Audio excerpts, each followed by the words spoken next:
No sé ustedes, muchachos, capaz son muy jóvenes, pero en mi adolescencia me traumaron con que cualquier cosa que hagamos que contamine iba a abrir un agujero en la capa de ozono, que en ese momento yo entendía que la capa de ozono lo que hacía era como proteger a la Tierra de los rayos del sol. Entonces si rompíamos la capa de ozono, un rayo de sol iba a atravesar, iba a empezar a quemar, no sé, selvas, parte del planeta, nos iba a prender fuego a nosotros. Algo de eso malo iba a pasar. Hace 2 semanas publicaron este video y me interesa verlo. En los años 80, el mundo enfrentó un enorme problema. Había un agujero que se expandía rápidamente en la capa de ozono. Entonces, ¿qué ha pasado? ¿Todavía sigue ahí? Volvamos al principio. El Sol hace posible la vida en la Tierra, pero una sobreexposición a sus radiaciones UV daña el ADN de plantas y animales. Por suerte, un 98% de esa radiación es absorbida por las moléculas de ozono dispersas en la estratosfera, que se rompen y se reforman continuamente en este proceso, manteniendo un equilibrio delicado.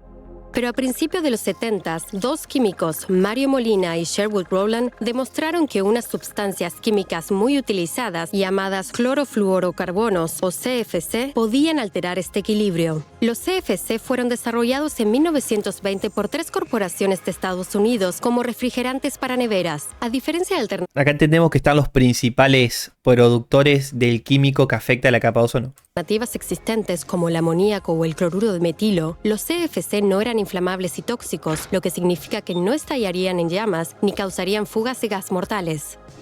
También hicieron grandes propelentes, agentes espumantes y retardantes de fuego. Los CFC no tardaron en introducirse en diversos artículos de uso cotidiano y se convirtió en una industria multimillonaria. En la atmósfera inferior, los CFC no se descomponen ni reaccionan con otras moléculas. Todavía Molina y Rowland demostraron que en la estratosfera, ellas se descomponen por la luz UV, soltando átomos de cloro. Estos átomos reaccionan con el ozono, destruyéndolo más rápido de lo que puede renovarse. Un solo átomo de cloro puede destruir miles de moléculas de ozono antes de reaccionar finalmente con algo más y formar una molécula estable. Viendo la amenaza a sus resultados, los productores de CFC contraatacaron para desacreditar a los científicos, ¿Por qué no me explicaron así en la escuela, bro? acusándolos también de trabajar para la KGB. Las Lo acusaron de comunista. primeras estimaciones mostraban que dentro de 60 años, los CFC podrían reducir las concentraciones de ozono hasta un 7%. Pero para 1985 se hizo evidente que la reducción de la capa de ozono, especialmente sobre la Antártida, estaba pasando más rápido. Aquí las temperaturas extremadamente frías y la estructura única de las nubes antárticas aceleraron la pérdida de ozono. Científicos estacionados en Antártida notaron un descenso masivo del ozono en el cielo en cada primavera. Los datos de satélite revelaron la vasta extensión de estas pérdidas y pruebas químicas confirmaron que la causa era, sin dudas, los CFCs. La NASA pronto publicó visualizaciones que se transmitieron a todo el mundo y capturaron la atención pública. Y ahí sabe cómo cayó el trauma, ¿no? Pibe, lo que hagas te agujerea el planeta y te va a liquidar. Así que no hagas nada, acostate a dormir. Uno prendía fuego para hacerse un asado y ya pensaba que el humo de ese asado iba a alterar la capa de ozono, cuando eran un par de empresas las que producían eso. Si el agotamiento del ozono continúa, las tasas de cáncer de piel aumentarían drásticamente. La fotosíntesis se vería afectada, volviendo a las plantas, incluyendo el arroz, el trigo y el maíz, menos productivas y más susceptibles a las enfermedades. La producción agrícola mundial disminuiría drásticamente y ecosistemas enteros se colapsarían. Pero muchos políticos, sopesando las preocupaciones económicas inmediatas frente a las de largo plazo, no llegaron a un acuerdo. Qué grande lo político, ¿eh? La lucha para prohibir los CFCs encontró 2 improbables aliados en el presidente estadounidense Ronald Reagan y la primera ministra británica Margaret Thatcher. Thatcher y Reagan,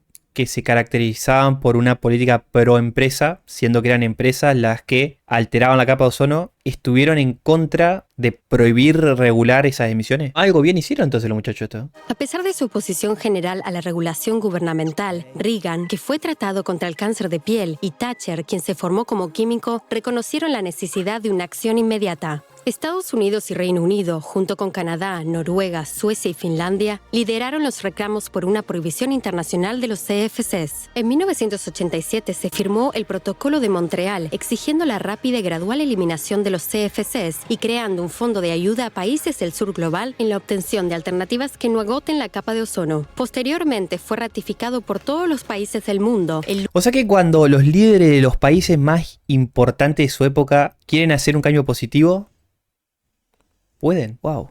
único tratado de la historia que lo ha conseguido. En 1985, Molina, Rowland y su colega holandés Paul Crutzen fueron premiados conjuntamente con el Premio Nobel en Química. A medida que el uso de CFC disminuyó, el agujero de ozono comenzó a encogerse y se predice desaparecerá por completo para el 2070. Pero aún no estamos fuera de peligro. Si bien la abolición fue un éxito climático, ya que los CFCs son potentes gases refrigerantes, las alternativas que los reemplazaron, hidrofluorocarbonos o HFC, también lo son. Aunque menos potentes que los CFCs, aún atrapan más calor que el dióxido de carbono y contribuyen en el cambio climático. Es como que si las primeras emisiones eran la beta, después te las 2.0, ya estaban más asfixiadas, pero igualmente generan problemas no tan fuertes como los anteriores. Para abordar esto en 2016, la enmienda de Kigali se añadió al Protocolo de Montreal, pidiendo un recorte del 85% en los HFCs globales para 2047. Solo con esto se podría evitar hasta 0.5 grados centígrados de calentamiento global a final del siglo. Hoy, mientras enfrentamos la amenaza existencial del cambio climático, el Protocolo de Montreal nos sirve de modelo de cooperación para combatirlo.